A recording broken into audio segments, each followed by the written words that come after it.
Peut-on survivre sans salle de sport? Comment gérer ses vacances sans culpabiliser et supprimer ce sentiment horrible de tout perdre dès qu'on est loin de notre salle et de nos habitudes? Pas de panique, je vais t'expliquer comment garder un physique au top tout en sortant du cadre très fermé de la musculation.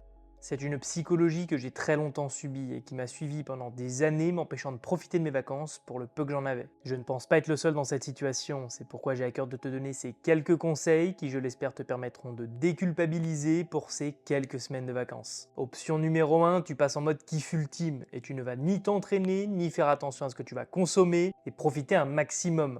Bah t'as bien raison putain, j'en suis littéralement incapable, mais cette vidéo n'a pas du tout pour objectif de culpabiliser ceux qui y parviennent, mais plutôt de donner un chemin de traverse à tous les drogués du pump et de la souffrance physique qui sont déjà en train de se ronger les ongles à l'idée de ne pas s'entraîner pendant 2 semaines. Bien évidemment, je ne diabolise pas non plus le fait de continuer à s'entraîner pendant ses vacances.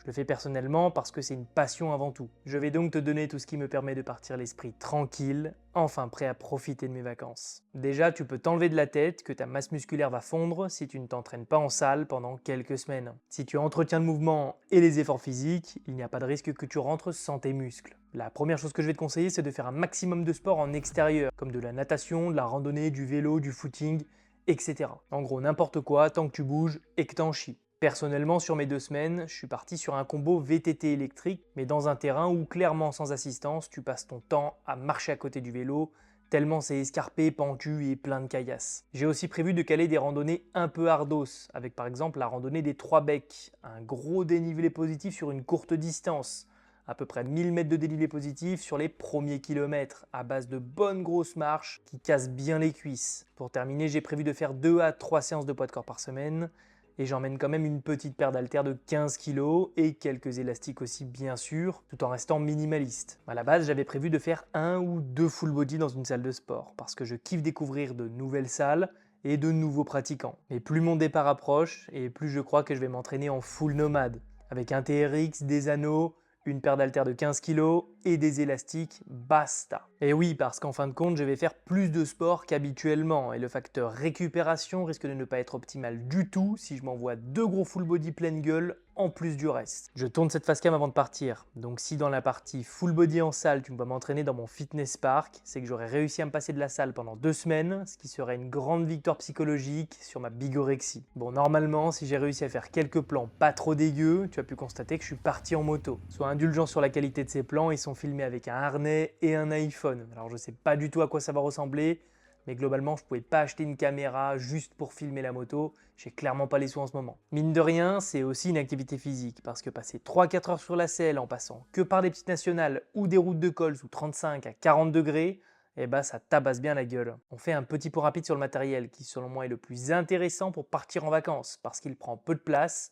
et qu'il permet une grande variété d'exercices. Je te conseille donc d'acheter des sangles de tirage ou des anneaux suspendus. Ça s'emmène partout et ça prend pas de place. Ça va te permettre de faire des entraînements poids de corps plus que suffisants pour maintenir ta masse musculaire. Tu peux en trouver à un prix plus que raisonnable sur Amazon. Par exemple les Rhinosport sangles de suspension à 39,99 €. Si tu veux un produit qui dure dans le temps, que j'ai testé personnellement sur plusieurs années et qui en plus de ça est livré avec une paire d'anneaux et des poignets, je te conseille le 7S Trainer de Christophe Carillo. Je te conseille également de prendre quelques élastiques de différentes résistances. Ce matériel-là va te permettre de t'entraîner plus que correctement si tu n'as pas de salle proche de ton lieu de vacances ou que tu n'as tout simplement pas envie d'y aller. Je te donnerai en fin de vidéo une séance complète pour pouvoir t'entraîner avec ce matériel. Point de vue alimentation, qu'en est-il? Rappelle-toi que le contexte est le suivant. Profiter de ses vacances tout en conservant un physique au top. L'idée principale est la suivante. Tu vas avoir une dépense énergétique supérieure à d'habitude parce que tu vas bouger tous les jours et faire des activités principalement en endurance foncière. Tu devrais donc pouvoir faire des choix plus flexibles et logiquement, tu ne devrais pas avoir à te prendre la tête. Je te conseille quand même de t'orienter sur les barbecues avec une dominance en protéines. Globalement, continue de manger équilibré et ne supprime pas les glucides, par du principe que tu vas les consommer dans tes activités. Point de vue alcool, c'est toi qui gères, mais prends bien conscience que ça ne peut pas être positif pour ton physique et plus largement pour ta santé. Les vacances, c'est bien évidemment fait pour se reposer, recharger les batteries. Tu vas donc prendre du temps pour dormir. Essaie de te faire des nuits de 8 à 9 heures et rajoute toi-même des petites siestes si tu as envie. En restant super actif avec toutes les activités dont je t'ai parlé,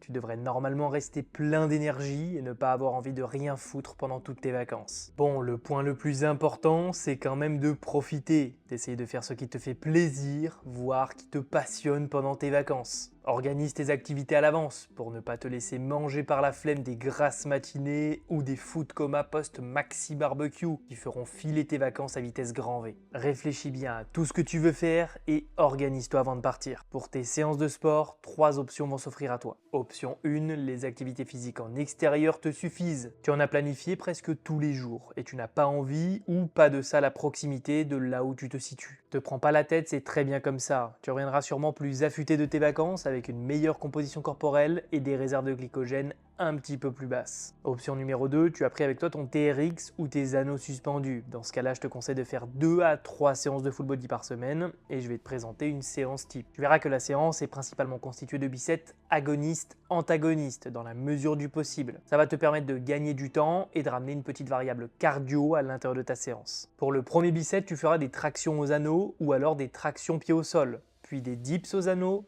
de l'OHP aux haltères si tu en as une paire d'haltères, des pompes inclinées ou encore de l'OHP avec un élastique. Pour le deuxième bicep, tu feras des fentes au poids de corps ou lesté d'élastique avec un buste droit en cherchant le maximum de flexion au niveau du genou que tu enchaîneras avec du leg curl au TRX. Le troisième bicep, tu vas enchaîner des tractions australiennes avec des pompes, soit sur les genoux, soit lesté d'élastique si jamais c'est trop facile. Pour le quatrième bicep, tu enverras du sissy squat avec TRX. Et le deuxième exercice, ça sera un hip bridge ou alors hip bridge en unilatéral ou alors du hip bridge, les talons dans le TRX en unilatéral. Voilà, 3 variantes pour amener plus de difficultés au fur et à mesure. Pour terminer, tu vas réaliser un quadricep avec du biceps curl au TRX enchaîné avec du marteau halter ou alors à l'élastique que tu bicepteras avec du magic triceps au TRX enchaîné avec des extensions triceps halter ou extensions triceps à l'élastique. Pour la totalité des exercices, vu que tu n'as pas 50 solutions pour rendre l'effort complexe, tu vas principalement t'appuyer sur le nombre de répétitions pour te rapprocher le plus possible de l'échec. Tu peux bien évidemment utiliser des tempos ou encore des élastiques ou des poids si jamais tu en as emmené avec toi. Sinon, tu vas chercher le nombre de répétitions qui te permet d'être proche de l'échec. Réalise entre 3 et 4 séries de 10 à 25 répétitions par biceps. L'idée étant de ne pas finir tes séries avec 5 ou 6 répétitions de marge, mais plutôt de 0 à 2 répétitions de marge. Tu peux utiliser ce full body 2 à 3 fois par semaine et inverser l'ordre des biceps ou encore modifier le tempo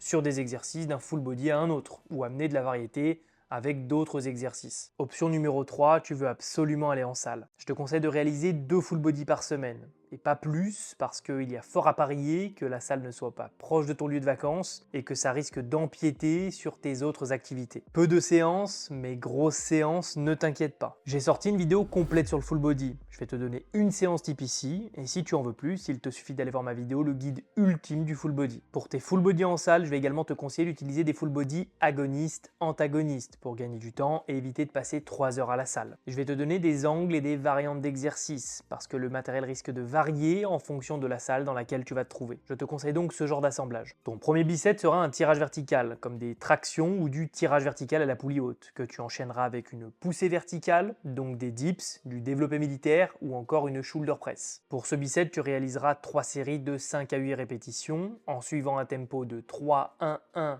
0 pour maximiser tes charges avec une limite imposée par la lenteur. Ton deuxième bicep, ce sera une variante de squat, comme des fentes, de la presse ou du hack squat, que tu enchaîneras avec une variante de soulevé de terre, comme du RDL aux haltères, à la barre, ou bien du soulevé de terre avec un contrôle de la phase excentrique. Pour ce bicep, réalise 3 séries de 10 à 12 répétitions avec un tempo de 3-0-1-0. Ton troisième bicep sera pour l'axe horizontal pour le haut du corps. Tu y retrouveras une variante de rowing, donc par exemple du rowing sur banc 30 degrés ou alors une machine de rowing, et de la poussée horizontale avec du développé couché haltère ou bien une chest press. Réalise 3 séries de 10 à 15 répétitions en 2-0-1-0 pour ces mouvements. Dans le quatrième bicep, tu vas simplement isoler tes quadriceps et tes ischio-jambiers avec du leg extension et du leg curl assis ou allongé au choix. Réalise 3 séries de 10 à 15 répétitions en 3-0-1-0. Dans le cinquième bicep, il va te rester à isoler tes biceps avec un curl au choix, soit un curl incliné haltère ou câble, ou du marteau, ou encore du Larry Scott. Puis l'isolation de tes triceps avec du Magic Triceps ou des extensions au câble poulie haute. Réalise 3 séries de 10 à 12 répétitions, tempo 2-0-1-0. Pour terminer dans le 6e biceps, tu vas isoler ton deltoïde postérieur avec des abductions à la poulie ou de l'oiseau sur banc 30 degrés, puis ton deltoïde moyen avec des élévations latérales au câble position basse ou des élévations latérales haltères que tu réaliseras en série de 10 à 15 répétitions en 3-0-1-0. Tous les tempos que je t'indique ont pour objectif de te faire déplacer moins de charge dans l'absolu. Et oui, parce que tu auras perdu tes repères, tu ne seras pas dans le même environnement, sur le même matériel. Il est donc plus prudent de minimiser les risques en utilisant des tempos qui te permettront d'avoir des efforts complexes avec moins de charge. Le plus important pendant ces vacances, ce n'est pas de progresser, mais plutôt de profiter, de se reposer et en bonus de ne pas régresser. Limiter les risques et éviter la blessure est une évidence, surtout quand le contexte n'est pas de rechercher la performance et l'optimisation. Pour tes séances en salle, je vais également te conseiller de ne pas chercher l'échec et au contraire de te laisser 2 à 3 répétitions de marge par série. En revanche, pour l'isolation, tu peux aller chercher l'échec. Je fais volontairement l'impasse sur ma méthodologie de surcharge progressive et plus largement de cycle d'entraînement parce que j'ai écrit un e-book complet à ce sujet que je te donne gratuitement dans la description sous la vidéo. Si tu veux savoir comment programmer tes entraînements et faire évoluer tes séances semaine après semaine, je te laisse cliquer dans le premier lien dans la description. C'est une fin de vidéo, j'espère qu'elle te permettra de partir l'esprit libéré du catabolisme musculaire et que tu pourras profiter pleinement de tes vacances avec ces quelques conseils. Rappelle-toi les points clés. Activité physique en extérieur presque tous les jours. 2 à 3 full body au poids de corps par semaine avec un simple TRX et des élastiques. 1 à 2 full body en salle optionnel si ça te fait plaisir. Flexible au niveau de l'alimentation, privilégie les barbecues et les protéines. Ne supprime rien de ton alimentation, mange équilibré, t'inquiète pas, tu devrais tout utiliser dans tes activités physiques. Dors au moins 8 heures par nuit et fais des siestes si tu en as besoin. Pour terminer, profite de tes vacances et rappelle-toi qu'il te reste toute l'année pour optimiser tes entraînements. Sur ce, je te dis bonnes vacances, gros bisous et à très vite.